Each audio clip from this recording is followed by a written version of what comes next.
Stephen A. Smith, Max Kellerman, I'm Molly Karam. And can I just let the gentlemen out there know, we do care. We might say we don't want anything.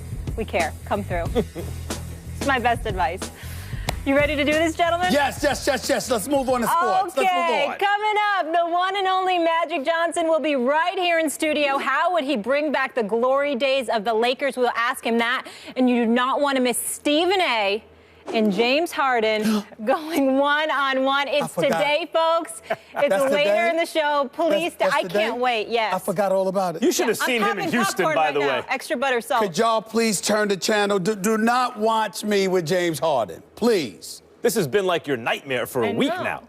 I forgot all about it. I forgot that was today because Magic is in the air. I forgot that. Yeah, that too. It's going to be good. Let's do it. James Harden. Let's get you guys up to speed on the latest with the Knicks. So Stephen A. was working the phones quite a bit yesterday and has some interesting developments that he will share with you here first. Charles Oakley remains banned indefinitely from Madison Square Garden. But there has been some momentum toward a resolution between Oakley and Knicks owner James Dolan. Here's part of a statement that NBA Commissioner Adam Silver issued regarding this disheartening situation. In an effort to find a path toward New York Knicks owner Jim Dolan, Charles Oakley and I met today at the league office along with Michael Jordan, who participated by phone. Both Mr. Oakley and Mr. Dolan were apologetic about the incident and subsequent comments and their negative impact on the Knicks organization and the NBA. Mr. Dolan expressed his hope that Mr. Oakley would return to MSG as his guest in the near future. Stephen A., what is going on here? Well, Adam Silver and Michael Jordan basically, I mean, you can call it an intervention if you want to, but James Dolan, Charles Oakley, and Adam Silver met at the league office. Michael Jordan was on the phone. There were no lawyers involved. Michael Jordan spoke up on behalf of Charles Oakley, just trying to remedy the situation for what I've been told. And essentially what it comes down to is this. You want to do everything you can to avoid it becoming a legal matter.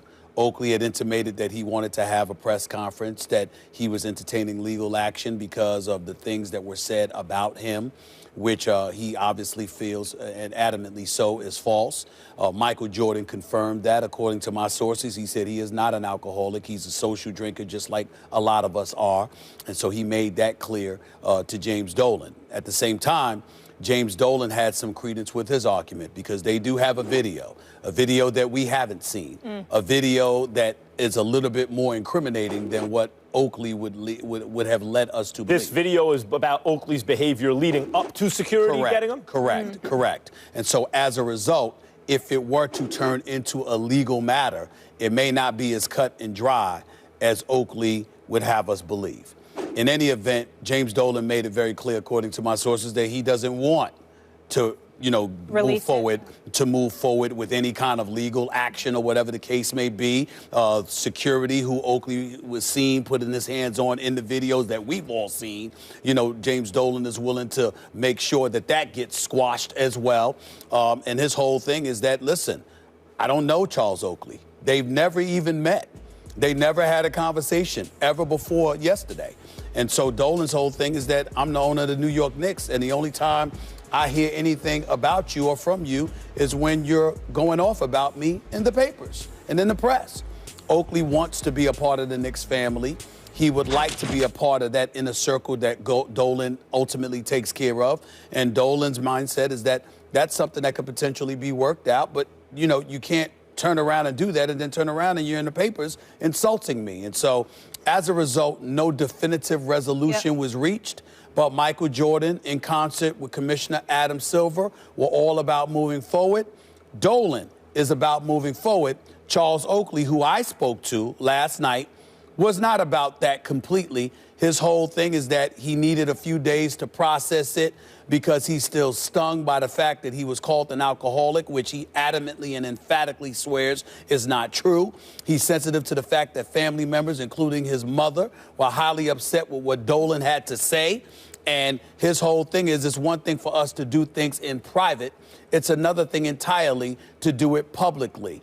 Not to mention the fact that when you've got Sprewell and Larry Johnson and about 11 to 12 other dudes that all show up at the Garden conveniently this past Sunday, you're trying to give the impression that you don't have a problem with anybody. And Oakley's mentality is, well, then why do you have a problem with me? Why am I going through this nonsense? And so that's where they are right now, but they are moving forward. They're not trying to move back. It's just that Oakley has not been as forward-thinking in this process as they would like him to. Real quick, Stephen A. and Max, before we want you to weigh in. This potentially incriminating video, so this will not see the light of day unless legal matters are pursued. Well, I don't know if it's extreme per se, but the video itself does give credence to the argument that Dolan and them was making that Oakley didn't come in there like a quiet mouse, you know, and did absolutely nothing before it happens. No, it will not be made public to my knowledge. James Dolan would have us believe that he was trying to essentially stage an intervention for Charles Oakley, who he publicly questioned, as I don't think any owner of a business should do about a former beloved employee, publicly questioned his mental health and substance issue existence, or questioned the existence of a substance issue. That apparently it doesn't exist. So he acted as though he'd have us all believe that he was staging an intervention for Charles Oakley. What's actually happened here, according to your reporting, Stephen A., here on First Take, is that the NBA has staged an intervention for James Dolan. That's really, like, whatever Dolan's saying, he said, she said, the whole thing, the existence of a video, not, Dolan doesn't want it to go to court, she wants to move forward and everything, etc. Let's look at the big picture, what's actually happening. Hey, I'm basically staging an intervention for this guy. The league steps in and says, no, we're staging an intervention for you. This is a bad look for the league. It's a terrible look for the New York Knicks. A great point. Is it a good look for Charles Oakley? No. He's scrapping with security. There are 5 or 6 guys around him. All that kind of, he gets arrested afterwards. None of that stuff looks good for Oakley. But it looks so much worse for the team and therefore the league that people everywhere, Dan Le Batard was on SportsCenter right before us this morning. I'm with Oakley. I mean, the overwhelming sentiment around basketball and around the sports world is Oakley got done wrong by an organization and an owner, especially, that's power crazy and out of control. True. But here's where Oakley has to be careful. Dolan did throw out an olive branch. Dolan is open to Oakley coming back to Madison Square Garden. Dolan is open to ingratiating himself with Oakley a bit further so Oakley can feel the way that he wants to feel. Because Dolan acknowledges that, because Dolan has said so in front of while Michael Jordan was on the phone in front of Commissioner Adam Silver, and Commissioner Adam Silver and Michael Jordan were witnesses to this conversation, you don't then turn around, if you're Charles Oakley, and say, damn all that, blah, blah, blah, blah, blah. Because then now Dolan could wash his hands of everything and he would be justified. So even though at times Dolan doesn't come across as the brightest candle on the birthday cake, let's be clear, at the same time, he is being smart about this. And Oakley does, look, it's not a stretch for people to imagine, hey, if you never met Charles Oakley, you think he might be a stubborn dude? You ever watch him play basketball? Yes. See 5 bodies around him? He was the one who came out with the loose ball. Of course, you have to have a certain amount of hard-headedness, metaphor, you know, not just literally to get that ball. But it's interesting you bring up Oakley's desire to be a part of the organization and maybe feeling shunned led to his public critique of Dolan. Sure, that may exist. And a thing I don't like about what Dolan's doing is if he is seen as magnanimous, simply because he's in a position of power, he will welcome Oakley so long as there's no criticism of him or the organization. That seems like a fair barter in terms of the truth of the matter, but in terms of the way people are conducting themselves, you feel like telling Dolan, yeah, dude, you have the power so you can insist on that, but all you're really bartering is access in exchange for no criticism. But listen, I spoke to Oakley. I've known Oakley for 20 years, and I got a lot of love for Charles Oakley. But let's be clear, in fairness to James Dolan in this particular instance, the fans can feel any way they want to. Oakley is different. Oakley is a former player. Now, if you just want an apology and you want to move on with your life, that's one thing. But Oakley, at least through reports, has given the impression that he wants more than that. Oakley takes, I even get taken aback when I hear Charles Oakley say, I don't understand why the guy doesn't like me. I just want to figure out why, blah, blah, blah.